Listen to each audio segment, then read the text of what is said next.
Hello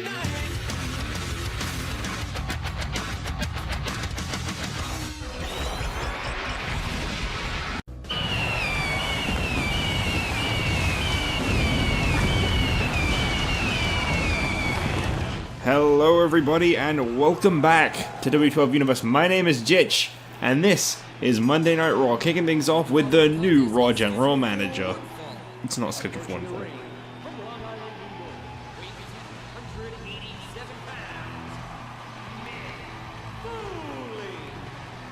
Mick Foley, the new Raw General Manager, clearly coming out here tonight to make his first statement as the new Raw General Manager.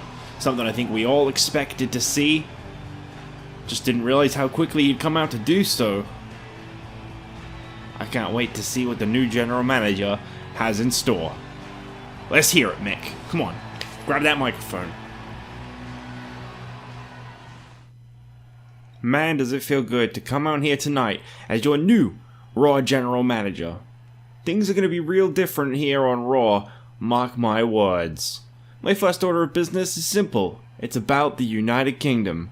More specifically, Sheamus' World Heavyweight Championship defense this Sunday. Oh boy. Okay. Cool. Mick, I'm glad to see you. Last week, Vince put me in a tough spot for my title shot. Please, Mick, give me one more chance to earn my shot for this Sunday. I know I can beat Sheamus and win back that title. Hell, give me the Undertaker tonight. I'll beat him to take his contendership. Well, funny you should intrude, Batista. You see, I'm no fan of the United Kingdom, and I don't want Undertaker taking our title to SmackDown, so I was going to address you. You want to face Undertaker, so you will. Win tonight, and I'll add you to the title match this Sunday as a triple threat. I promise you, Mr. Foley, I'll beat Undertaker tonight and this Sunday.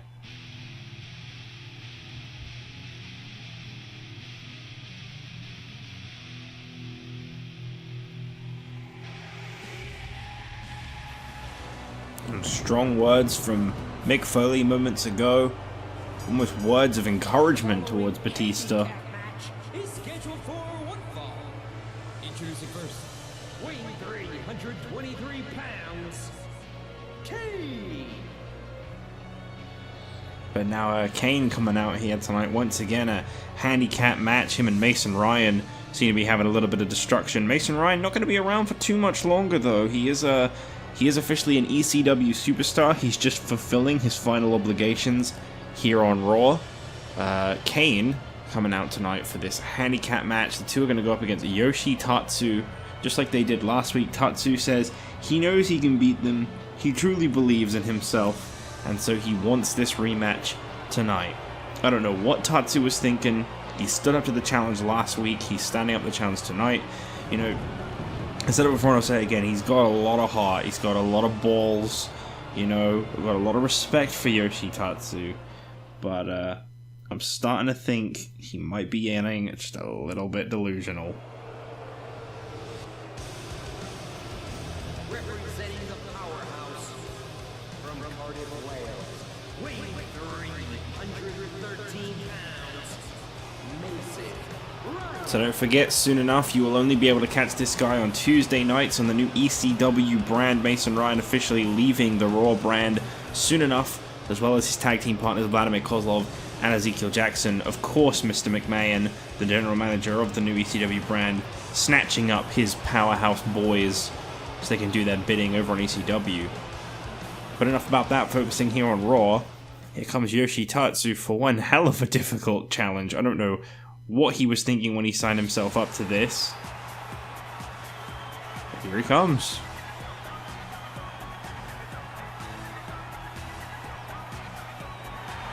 Sometimes you expect a guy to just say psych and have something up his sleeve, but I don't think Yoshi Tatsu's going for that right now.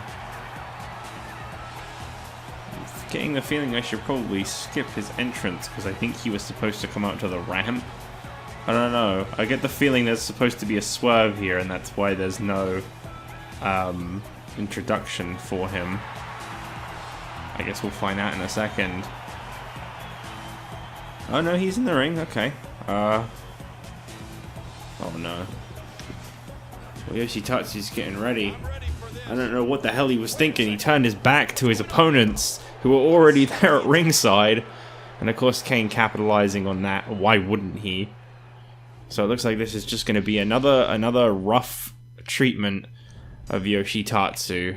I think it's safe to say, King, that he's not at 100%. Poor guy. He's just trying to make a statement. He's just trying to stand up for himself and be a more active part of the Raw roster. You know, he doesn't have NXT or ECW to fall back on now. He is strictly a Raw superstar. And oh, nice reversal. Yoshi Tatsu always shows a lot of respect towards his opponent, and he demands respect in return. Coming up next, surprisingly enough, Mick Foley giving it the same slot as he did last week.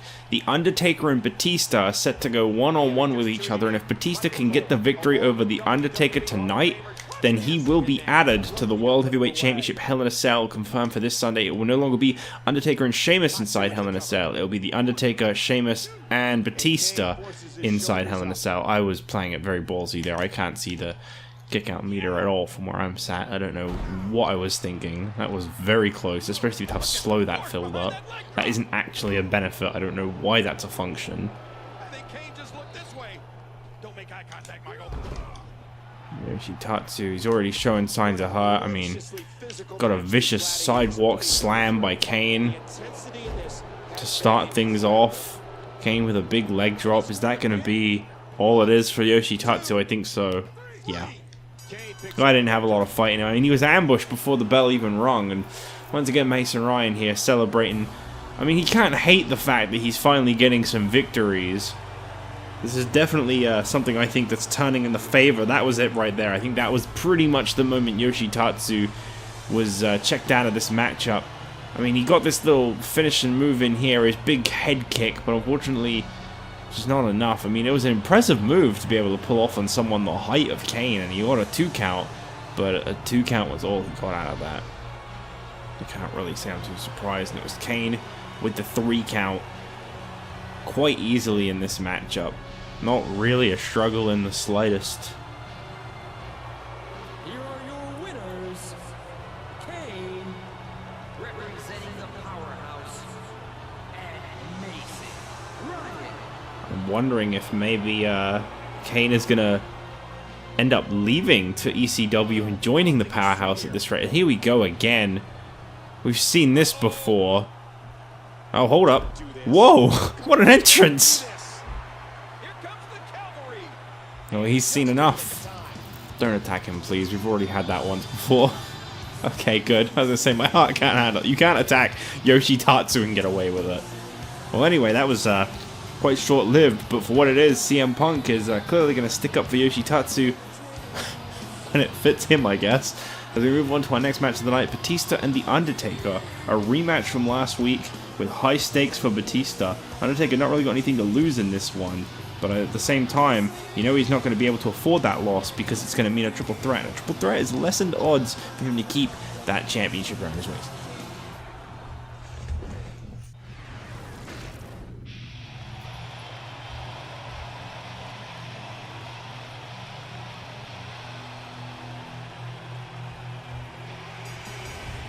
The following contest is scheduled for one fall. Approaching the ring from Washington, D.C., weighing 290 pounds,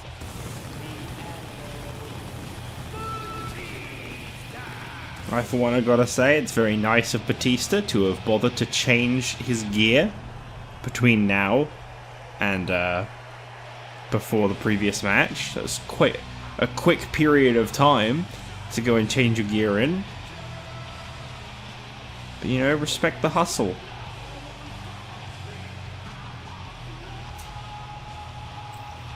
Batista set for one big-time main event. Mick Foley saying it like it is. He's worried about The Undertaker winning the World Heavyweight Championship. He's got no ill feelings towards The Undertaker from what I can tell. But he doesn't want The Undertaker to win in the World Heavyweight Championship because Undertaker is not a Raw superstar. And that means that if Undertaker wins, that's it. Bye-bye World Heavyweight Championship. SmackDown grabbing both world championships at that point in time. Really not something I think Raw can afford to lose, the World Heavyweight Championship.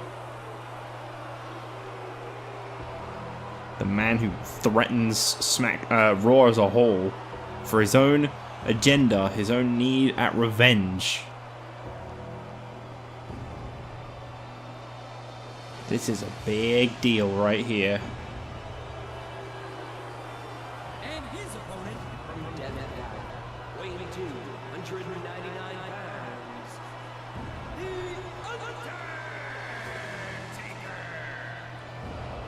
Undertaker. I think he's a great guy. I think he's really got the right mentality at the moment. He's got what it takes to perhaps capture the World Heavyweight Championship from Sheamus inside Hell in a Cell. I wouldn't put it past The Undertaker to be the guy to do that. But at the expense of the animal Batista, his sanity right now. The guy is desperate. He needs to prove to the world that he can win that World Heavyweight Championship again. I mean, the thing is, it's just been one screwy situation after another for The Undertaker, and you gotta feel for him after a while. You know, initially, not The Undertaker, sorry, Batista, you gotta feel for him after a while. You know, he held the World Heavyweight Championship for a month, having won it fair and square in a multi-man match, only to be screwed out of his championship just moments later by Jack Swagger, who attacked him before the match, which was weakened, softened him up, and then Swagger getting the victory over Batista. You know, that there was that factoring into things, and then on top of that, you got Sheamus cashing in, which put Batista completely out of contention.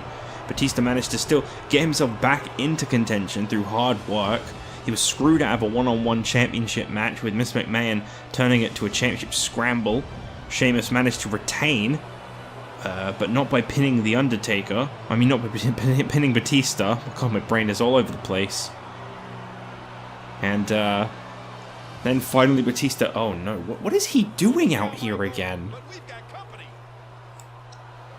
I don't know what Heath Slater's business here is on Raw. We know last week he attacked The Undertaker with a steel pipe. And now it looks like once again, Heath Slater has come out here to, I guess, ruin the day. There's not really a better way to put that. What business does he have in this match? A nice reversal by The Undertaker. Serious punctuation on that exchange. Well, anyway, regardless of that, you know, Batista then got that one-on-one match with Sheamus for the World Heavyweight Championship at Night of Champions. And what happened? Sheamus pulled a fast one. He struck Batista with a steel chair. Batista has still not had that fair one-on-one match with Sheamus. But what does he hold that a lot of people don't hear on Raw? Batista holds a singles victory over Sheamus whilst Sheamus has been holding the World Heavyweight Championship. That is something that Batista alone has achieved. And I think you can really see the frustration brewing in Batista, the way he's fighting here tonight. You know, he said himself that he wasn't 100% last week when he went up against The Undertaker, and that's true. Not only did he take some steel chair shots to the back and the head from Sheamus in their World Heavyweight Championship match, Night of Champions, the night prior, he also took one from The Undertaker, Night of Champions, the night prior. That was an impressive suplex. He was a very weakened man, and I think you're seeing the difference in his performance tonight compared to what we saw last week. Batista unloads with tremendous force. Undertaker not quite looking himself right now. I gotta say, Batista is definitely dishing out the punishment. This is exactly what he needs to do. He's got to make sure that The Undertaker doesn't have a leg to stand on, because the moment The Undertaker gets that bit of offense in, it's game over. Speaking of which, I think we might be about to see it. There you go. You gotta be very careful at this point in time, because this is where things become very, I guess, fragile, for lack of a better term. This is where things really get intense when you're up against The Undertaker. The moment he's gotten that little bit of offense, the question then starts to linger, are you ever gonna get it back? The control of the match, that is. Oh my God, no way already, jeez! And Batista very quick to escape. And what is this? Batista getting in the face of Heath Slater. He wants to know what the hell he's doing out here. And Slater, I don't know what this is. Slater just keeps sticking his nose in other people's business. And Undertaker coming out, taking advantage of that. Absolutely no idea what the deal is with Heath Slater right now. Undertaker managed to capitalize a little bit off the distraction. Does this really count as Undertaker, Batista being screwed once again? That's the question. Oh my god. Batista. Undertaker. The diving shoulder tackle to the floor. Why do I keep getting their names mixed up? Did you see what just happened? Oh, big Irish whip right into that security wall. What should we expect from the Undertaker now, King?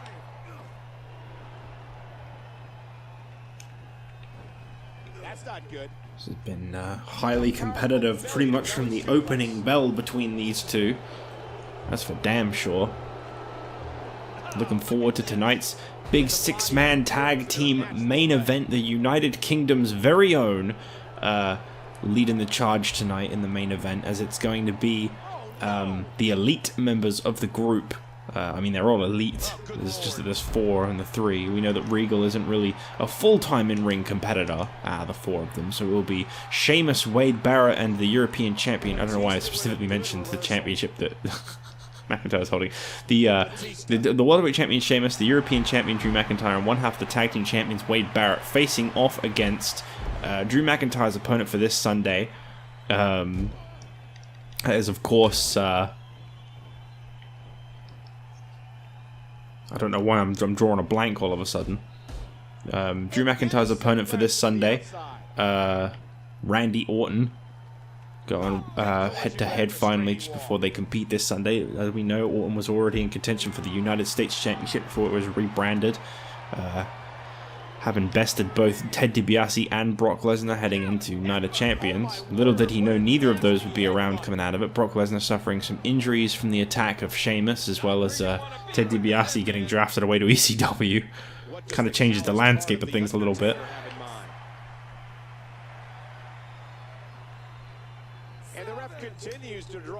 Batista clearly capitalizing on the fact that Undertaker was, wasting time, if you ask me. Now Batista's showing him how it's done. Uh-oh. Undertaker with that setup. Okay. That's the most Undertaker move you could have possibly seen.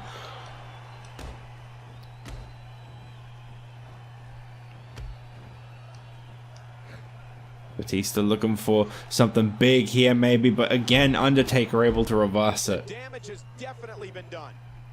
Now oh jeez. Oh no. I think it's lights out for Batista. Tombstone pile drive. Oh, foot in the ropes. Might be the only saving grace he had there.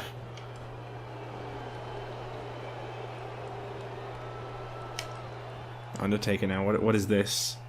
Oh, a powerbomb of his own. The last ride. This spells trouble for Batista right now. A second tombstone pile driver. I don't think Batista's got this one. I'd be very surprised if he could somehow kick out of 2 tombstone pile drive. Well, I never.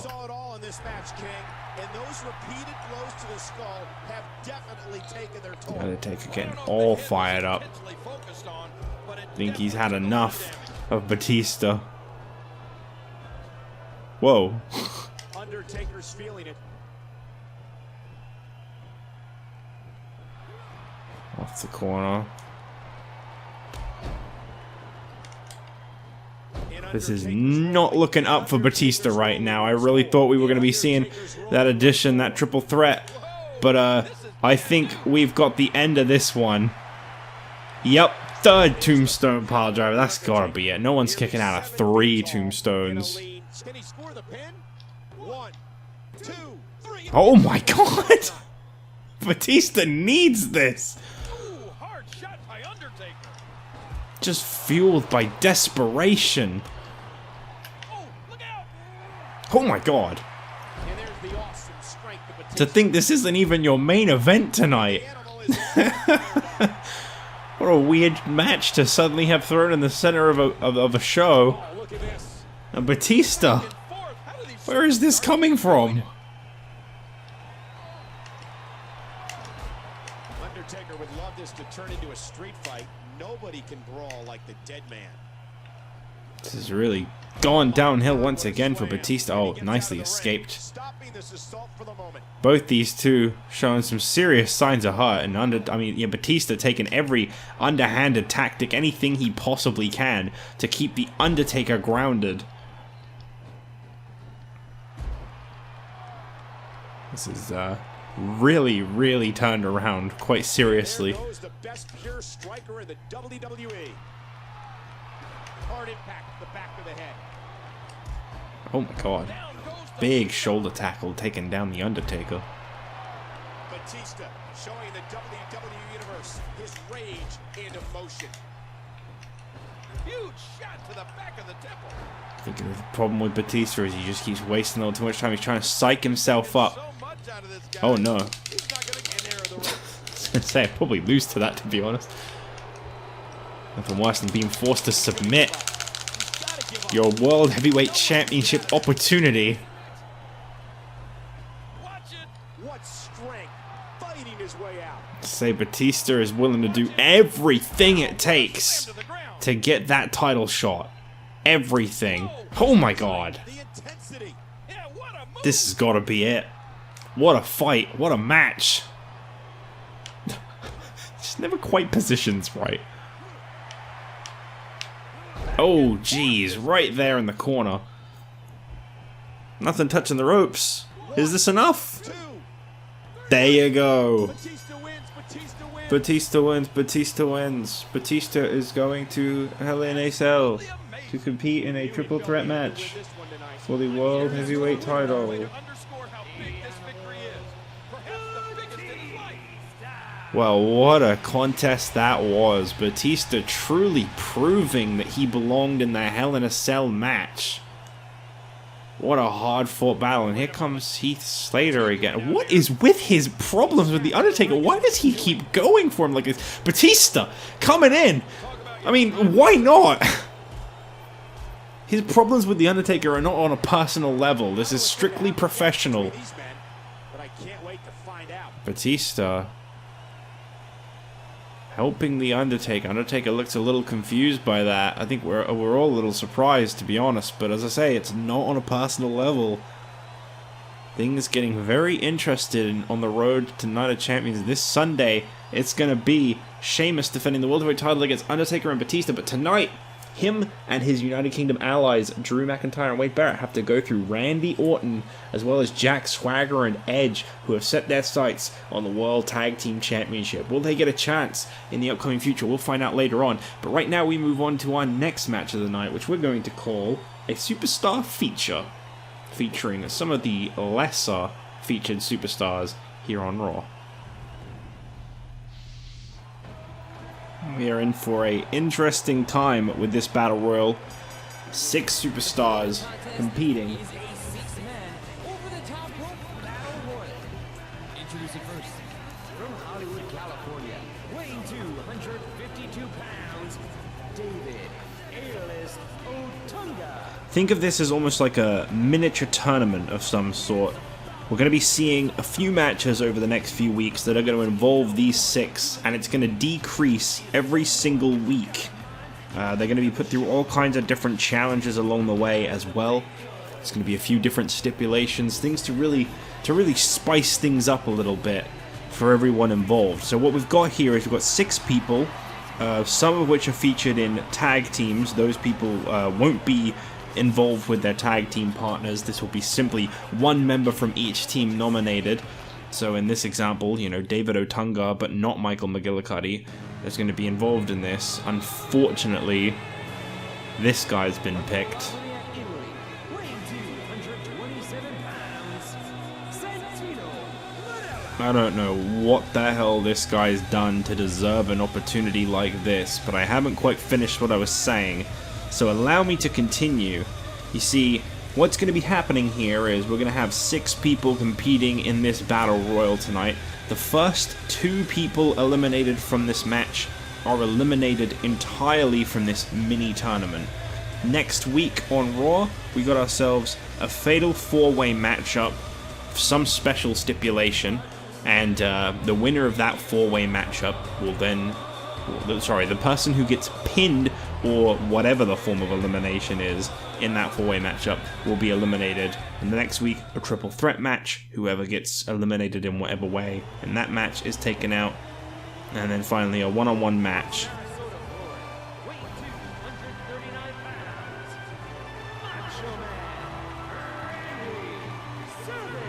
And the winner of that one-on-one match in about 3 weeks' time gets themselves a European Championship opportunity. So this is all to find out who will be next in line to challenge either Randy Orton or the current reigning champion, Drew McIntyre. I think just a little after bragging rights. A lot of these superstars in this match either making their Raw debut or their first appearance on Raw in a very long time.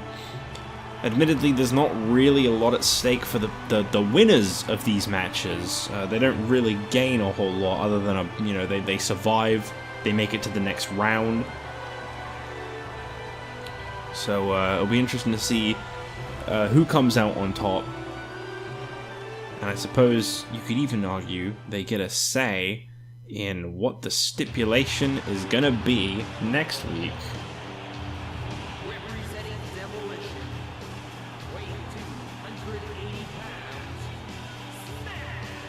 Well, we know that Demolition are purely tag team specialists, and we've not actually seen them in a single match since they lost a tag team championship opportunity to the Celtic Cross. The Celtic Cross calling out a legendary tag team. They were answered by Demolition, who the Celtic Cross retained against. We have not actually seen Demolition once since that loss, but here tonight, Smash takes part in this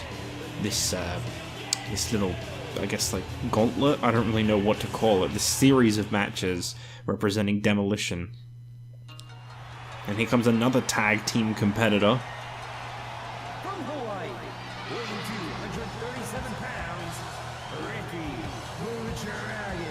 Steamboat. His tag team partner Yoshi Tatsu has found himself tied up in some affairs of his own just recently involving CM Punk, Mason Ryan and Kane, but Ricky Steamboat has kind of gone under the radar just lately. He's not really been featured at all, so here tonight he competes in this for an opportunity at a European Championship match down the line. Be interesting to see if Steamboat can go far in this. And obviously, the thing about this as well is, even if you don't necessarily win, if you're one of the people picking up maybe loads of wins all the way until the final one, you know, you're still getting momentum on your side. You're still getting yourself more chance of getting booked, you know, more higher up on the rankings in general. I think this is going to pay off real nice for the winner, mark my words. And their opponent from Aberdeen, Washington, weighing 192 pounds, Daniel Bryan. And of course, Daniel Bryan's tag team partner Dolph Ziggler has been on the shelf for a little while now. He got injured quite some time ago. We haven't actually heard any updates or any information on Dolph Ziggler or his status, but done at the hands of Ezekiel Jackson, who, insult to injury, isn't even on this brand anymore. So isn't necessarily someone that Dolph Ziggler can ever get his revenge against, unless of course he's planning to leave the Raw brand and his tag team partner Daniel Bryan behind. Which, you know, he's free to do. That's his own choice. So remember, the first 2 people thrown over the ropes in this match are out of this mini tournament style series of matches. So it is crucial to make sure that even if you don't win this match, you are not the first 2 eliminated. I have a bad feeling Santino Marella is going to get a victory tonight, because they've been given a chance to. Of course, he's already eliminated Daniel Bryan. Why wouldn't he? That's a very Santino thing to do. And Smash going to get Ricky Steamboat out. So there you go. Ricky Steamboat and Daniel Bryan find themselves eliminated from the series. David Otunga just barely surviving in the series there, as of course being eliminated third doesn't necessarily affect your standings. Of course, the winner of this match gets to decide the stipulation for next week's 4-way matchup. So there is still something at risk regardless. But these are definitely not the three I expected it to come down to, and unfortunately I think someone dressed in blue is probably going to win because I made the ultra stupid mistake of allowing WWE 12 to be in control for a moment, and it's realized clearly how many losses Santino has had lately, and it's decided to say, fuck you, I realize what you're using this guy as, and I don't agree, he's going to win. That is my prediction. And here he is, taking on all comers. Santino Marella and Randy Savage, a match nobody ever wanted to see, happening right before your eyes. And of course, naturally, Randy Savage going to be double teamed. They just know a threat when they see it, and they don't like it. So Santino and Smash, probably my favorite version of Demolition, not able to get Randy Savage out.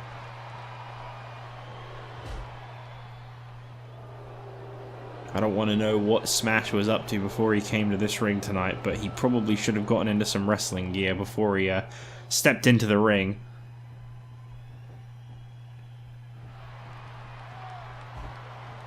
I mean, Axe and Smash have only ever competed in a single match here on Raw in the time that they've been around.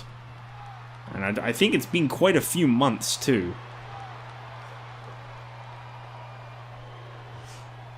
Yeah, get him out, please. I don't care which one of you two wins after that, just get him out. Thank you. Oh, I was worried he was actually going to get a victory for a minute there. I wasn't ready. Remember, the thing about these battle royals is you can work together all you want. I mean, naturally I'd love for Randy Savage to win this, but I guess it would definitely make for a unique opportunity for Smash to win. If I had to guess what kind of a match Randy Savage or Smash would pick, I can't really say I have anything in mind. I don't really know what kind of a special stipulation either of these two would be interested in, but nonetheless, One of the greatest intercontinental champions of all time in WWE. And WWE champion. you know, next week it's going to be a four-way matchup between David Otunga, Santino Marella, Randy Savage, and Smash. A very, very, very strange match, both on paper and in execution. But of course, the better two competitors in this match, as well as Randy Savage, Daniel Bryan and Ricky Steamboat, just had to be the ones to get thrown out first without even more than like 10 seconds in the match. They just had to. And there goes Smash, your tag team specialist, getting the victory. Maybe he'll be European champion soon. And here's of course the only highlight of this match, because it just kind of flew by, that Smash eliminating Randy Savage. I was hoping we'd get another angle for that, but I guess not.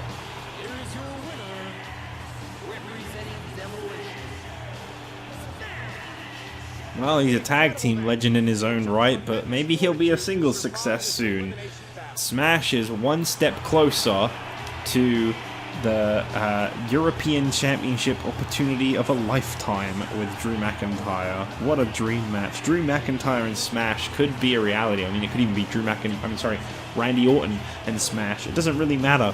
Either way, it's all just one big fat fantasy. As we move on to our six-man tag team main event, the United Kingdom's Sheamus, Drew McIntyre, and Wade Barrett up against the incredibly odd union of Randy Orton, Jack Swagger, and of course, the Rated R Superstar Edge.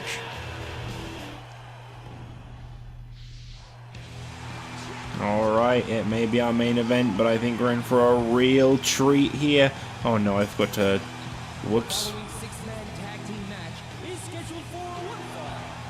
Introducing first, the All-American Jack Swagger and Edge. Jack Swagger and Edge, one of the most questionable tag teams we've seen in quite some time. Their chemistry is iffy, their alliance as a whole is iffy, but they are certain now that they've managed to work out their kinks and that you're looking at a great tag team right here. How correct they are? I don't know. I mean, I'll take it with a grain of salt, but they seem pretty certain that they've managed to work out their problems. From St. Louis, Missouri, weighing 245 pounds, Randy Orton. Randy Orton is definitely someone you want on your side, and I think right now Edge and Swagger should be thankful that they've got Randy Orton in their corner.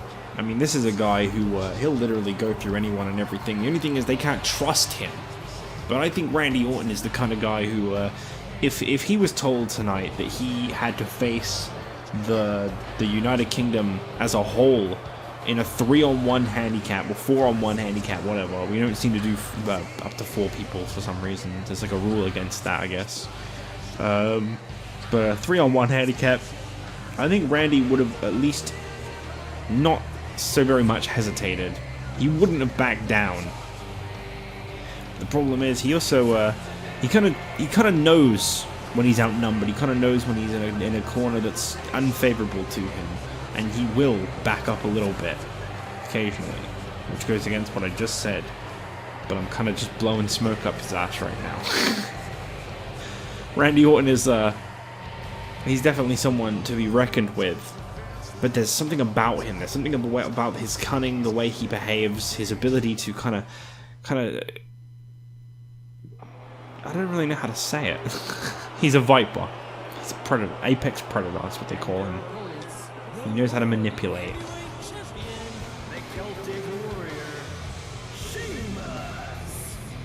But, you know, I think Randy Orton is one day destined to hold the World Heavyweight Championship again.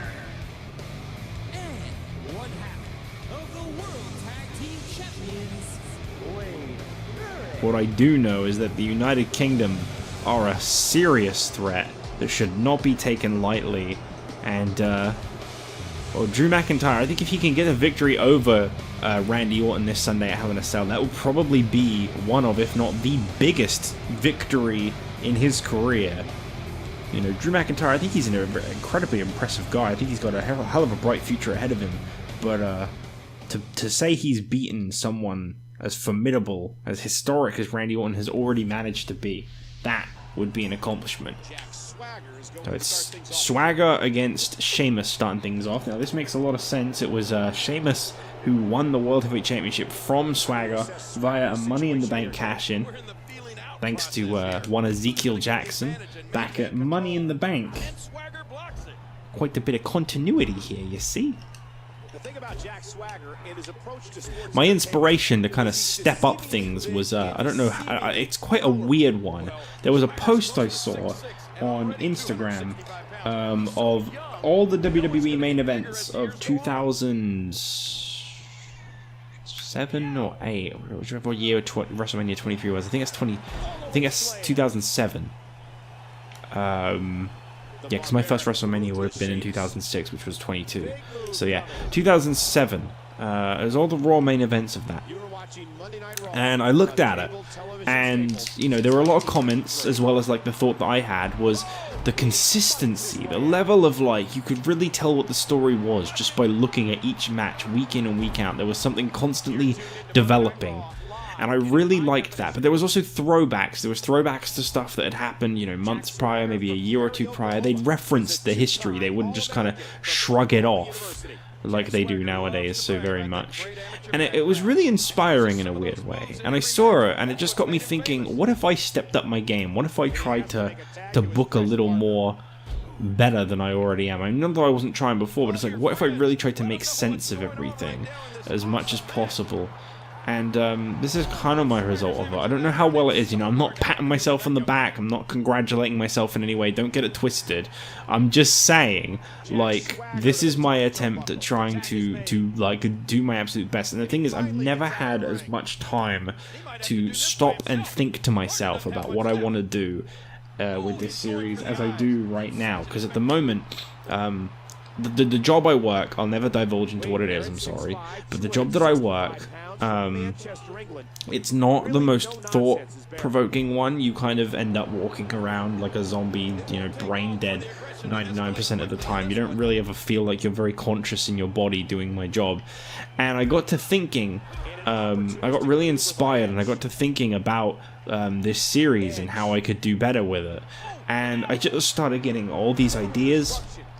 And, you know, I had ideas that led up to WrestleMania. I have ideas to do with storylines and factions and alliances and stuff in, like, 2K18. I'm talking that far ahead. I've been just getting idea after idea after idea, and I've been writing them down rather than letting them just slip out of my brain. And I've been kind of processing them as time has gone on. And, you know, I said it before in a couple comments, but everything that's happening so far, you know, Night of Champions being one of the most key shows for that, that's kind of around the last month or so of Universe. But Night of Champions itself, that was kind of like one of the pivotal moments where I wanted to really step it up.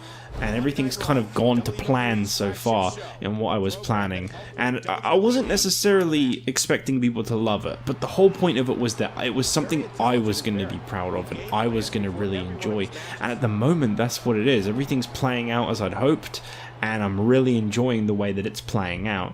You know, there's some bumps, some surprises along the way that I think are either going to be a bit predictable or a bit eye-rolling, and people aren't going to care for them. You know, I'm not stupid, you know, that not everyone's going to be into everything. You know, the fact that there's kind of a faction running rampant on Raw and a faction looking to run rampant on SmackDown, whether or not they succeed, I'm not going to say.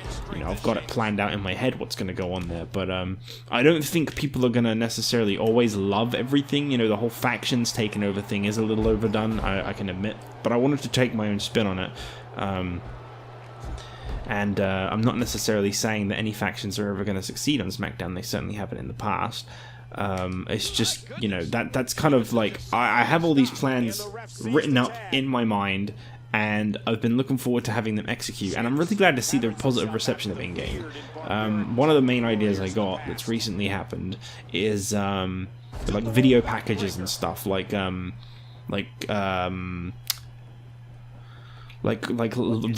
replays of last week's show to like kind of highlight all the things to take away from it leading into the episode. I'm going to try and stick to. I think this episode should have them at the start. You know, I got some for some recaps for Night of Champions, and people seem to really like them at the start of Raw and SmackDown.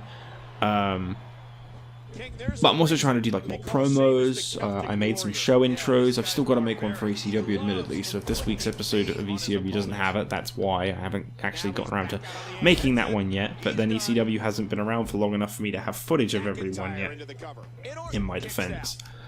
Yeah, I'm really happy with what's playing out right now. Just know that, unfortunately, I'm not really looking for any suggestions or ideas for anyone that might be planning on pitching them and throwing them at me, because I've got plans that lead all the way up to WrestleMania for near enough every championship right now. They might fuck up, you know. This game is known for throwing a wrench in the works and changing things up a lot. It's known for that. It likes to pull swerves and then make really long-term stories. The Undertaker's inclusion here on Raw, completely unexpected. Nothing I could have taken into account and planned out at all, but I'm trying to just own what it throws at me and trying to just roll with it and adapt and just keep adding and adding to everything, you know. I don't like the fact that Mr. McMahon is being booked every single week at the start of SmackDown. I hate it. There is not another word. I absolutely fucking despise the booking kicking off SmackDown every week. That stupid fucking tag team match starting the show every week can eat 10 million dicks. I hate it so fucking much. But I'm trying to make some sense out of it rather than just fighting it, because it keeps booking these remarkable matches. And sometimes the remarkable matches that it books, they can be really interesting storylines. I thought the Swagger and Edge against Nemesis and Jetstar with the sudden inclusion of Nikki Bella, I thought was a really interesting swerve. I thought that like that inclusion was quite interesting. It seems to have come to a very abrupt end because it didn't book it this week, and I've noticed that once it stops booking it, that's basically it saying that it's finished. So its finish was basically Swagger and Edge becoming more of a tag team, I guess, finally being able to work out their problems at the expense of the Disciples of Darkness. it is what it is. You know, I don't care if the Disciples of Darkness ever pick up victories or not. They're just two dudes. Two dudes that get a lot of shit. People really don't like them, but two dudes nonetheless. His partner's being punished and he's seen enough. Anyway, trying to go back to commentary mode, I've got to say the tag team chemistry between Sheamus and McIntyre is still very much there, but then they are the longest reigning World Tag Team Champions of all time. It's not really a surprise to see them working so well together, and Randy Orton is being absolutely mauled. Normally, the thing that I think is kind of fascinating about this is the whole shoe on the other foot situation that we got here, because normally this would be something that Randy Orton would be executing on people. You know, the legacy, we're not talking that long ago. But, boy, things have certainly turned around for Mr. Orton right now. He's really getting a taste of his own medicine. Here comes Jack Swagger. Very quick to go for the jackknife. Jackknife? I always call it that because his name is Jack. The gut wrench powerbomb. I'm like, oh, his name's Jack. He's obviously going to do the jackknife. You know, the gut wrench jackknife powerbomb. I know it's the gut wrench. I'm aware. That's why I correct myself every time. I'm just not very good, okay? I love that move. Oh my God, did you see his head? One would have to think a victory for Jack Swagger, Edge, and Orton tonight would secure that Tag Team Championship contendership for the likes of Swagger and Edge. Big knee. Swagger now going to finally get some offense in. Looks like it. Oh my God, there's so much fucking noise outside my front door. I'm sorry. We've got really noisy neighbors across the hall from us. They just walk in and out of their front door like all day. Genuinely. You know, we're in the middle of a lockdown and there's like 5 people coming in and out of their home like every fucking day. It's ridiculous. I love our new home so much, but they're just loud. No one in this block ever, like, we've got like those really weighted doors where like your front door, it kind of like falls shut on its own and it makes quite a big crash if it does. And no one in this block really likes to gently close the door behind them. They will just kind of let it fall shut. So you just get a lot of big slams in the background at the moment. And I am very sorry. I say at the moment, it's going to be like that for as long as we're living here. Oh. Yeah, there's the front door again. The one that literally just slammed like less than a minute ago. Edge taking advantage of the situations that are given to him. Meow. The eyes of Edge showing no remorse. Nailed with that boot. Oh my gosh, big time impact. Well, Edge is getting some serious offense in on the World Heavyweight Champion, and interestingly enough, he's actually, in terms of the World Heavyweight Championship rankings right now, Edge is actually right behind The Undertaker. He is number 2 in line for the World Heavyweight Championship. I don't know how he managed to get so high up there. Those victories over the Disciples of Darkness were clearly doing something pretty nicely for his ranks. But Edge is actually, he's high up there. Sheamus seems to be gloating now. The United Kingdom have absolutely decimated in this match, but then they're a very, very solid unit. There's been no signs of cracks or anything amongst these 4. I have to remember, just because he's not here, William Regal is still a member. What's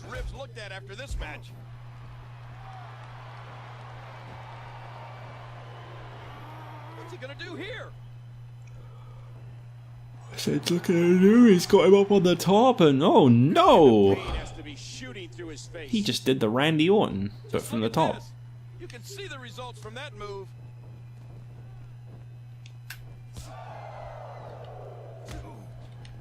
I find it interesting that Sheamus has not addressed the Batista and Undertaker situation in the slightest bit.